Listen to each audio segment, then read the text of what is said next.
Merci.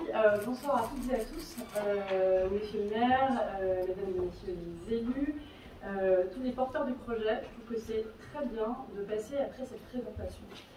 Parce que cette présentation, elle va vous permettre de se projeter dans des bâtiments que très peu d'entre nous ont pu connaître de l'intérieur. On passe sans forcément savoir qui s'y est passé. Et pourtant, en ayant discuté avec certains d'entre vous, et je dois mentionner l'association Quartier Maison du Peuple, d'ailleurs vous les avez salués comme étant voilà, des agents qui ont pu rechercher tout ce qui a fait le passé de ce bâtiment. Aujourd'hui, on est en train de parler de l'avenir. Je suis Céline Calvez, députée de la 5e circonscription des Hauts-de-Seine, et je suis aussi membre de la Commission des affaires culturelles et d'éducation de l'Assemblée nationale.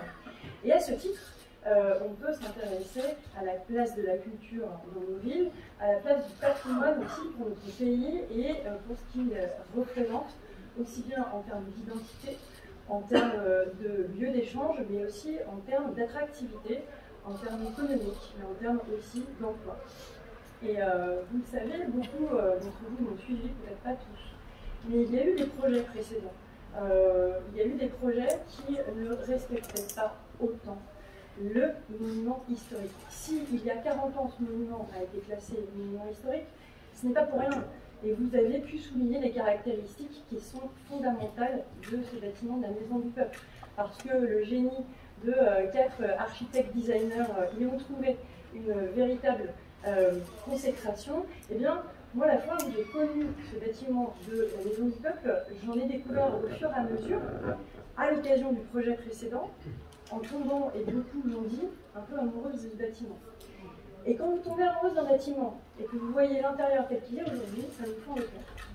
Et aujourd'hui, vous avez l'opportunité d'avoir une présentation, et c'est très important de le faire, d'un projet qui peut redonner vie à la Maison du Peuple. La Maison du Peuple, telle qu'elle est aujourd'hui, on le fréquente pour son marché, on passe à côté sans savoir ce que c'est. Et aujourd'hui, ce projet qui est porté par la mairie, par le groupe Ducasse, mais aussi par la direction régionale des affaires culturelles, et vous l'avez mentionné, monsieur le maire, c'est la direction régionale des affaires culturelles qui a aiguillé le groupe Ducasse vers la Maison du Peuple, quand le groupe Ducasse recherchait un lieu d'implantation, de démonstration de son savoir-faire. Et bien la chance, c'est que ce soit à Clichy. Parce qu'aujourd'hui, la proposition, elle permet de répondre par une solution et de rendre attractive cette Maison du Peuple que trop peu de gens aujourd'hui connaissent. Et on a intérêt à en faire une véritable vitrine. Vitrine pour ce qu'elle est, elle-même. C'est un élément du patrimoine du XXe siècle. Le patrimoine, vous le savez, ça passionne beaucoup de gens. Parfois, malheureusement, le patrimoine, on a l'impression que ce serait uniquement les vieilles églises ou les châteaux à moitié détruits. Or, le XXe siècle, il a produit de belles œuvres, j'utilise ce mot belles œuvres, comme la Maison du Peuple. Et bien aujourd'hui, ce type de monument, il suscite l'intérêt, et pas seulement ici dans nos frontières nationales, mais en fait à l'international, ça devrait regarder. Quand vous discutez avec des architectes américains qui peuvent travailler sur un projet à Brooklyn et qui vous disent mais ça c'est hyper important pour nous, ça fait partie d'un patrimoine mondial, il faut que ce patrimoine mondial, on lui rende justice. Et de lui rendre justice, c'est de le rendre vivant. Et moi, ce que j'ai vu dans les présentations que vous avez pu nous faire, c'est qu'il y avait un respect du bâtiment, un respect de ses mobilités.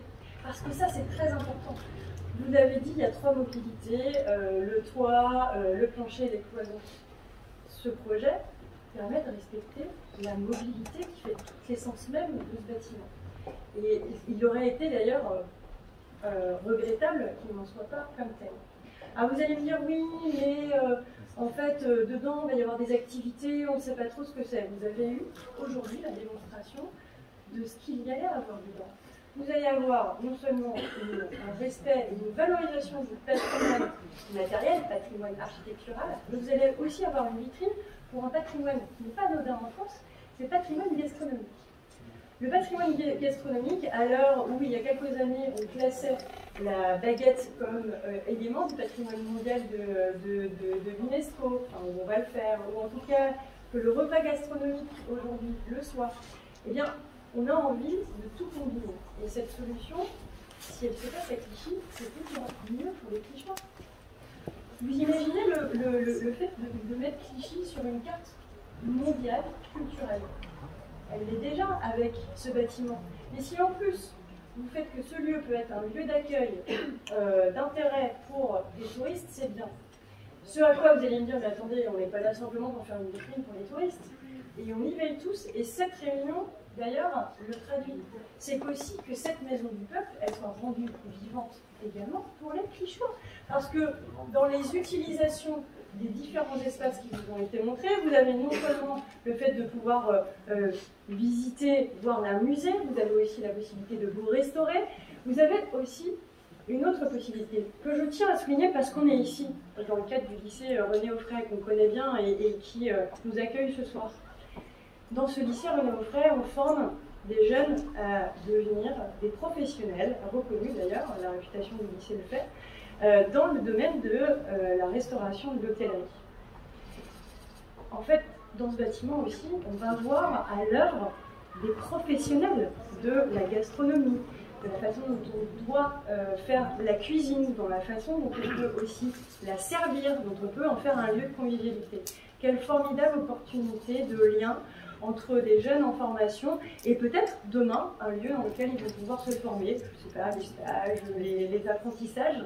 Je pense qu'on peut renforcer même l'identité de Clichy dans cette vocation qu'apporte le lycée René Offray, en montrant que tout ça, ça se développe, ça fait partie d'un territoire qui est vivant aux portes de Paris, mais pour une scène qui est vécue au quotidien par les habitants de Clichy, peut-être par les habitants du 17e, peut-être par des gens qui vont venir visiter ce lieu, comme l'on visite la Cité de la Gastronomie dans Lyon, il y a Dijon bientôt, comme on visite des bâtiments qui nous font rêver, mais parce qu'on leur a rendu justice. En fait, on pourrait en parler des heures et trouver des façons de faire. Mais aujourd'hui, on a une belle solution. On a aujourd'hui, et j'en finirai par là, une réunion qui permet d'échanger. C'est-à-dire qu'au-delà de donner de l'information, vous allez pouvoir poser des questions, vous pouvez pouvoir aussi en calme, pouvoir dire quelles sont vos craintes aussi, quelles sont vos interrogations bien sûr, mais en tout cas moi en tant que député de la 5e circonscription et en tant que député membre des affaires culturelles pour qui le patrimoine est important aussi bien dans le terme de respect que du facteur de développement de cohésion sociale et d'attractivité que ça peut être sur un territoire, je trouve que nous avons là une occasion à saisir. Je vous invite à ce qu'on puisse maintenant se saisir du débat ensemble. Merci Madame la députée.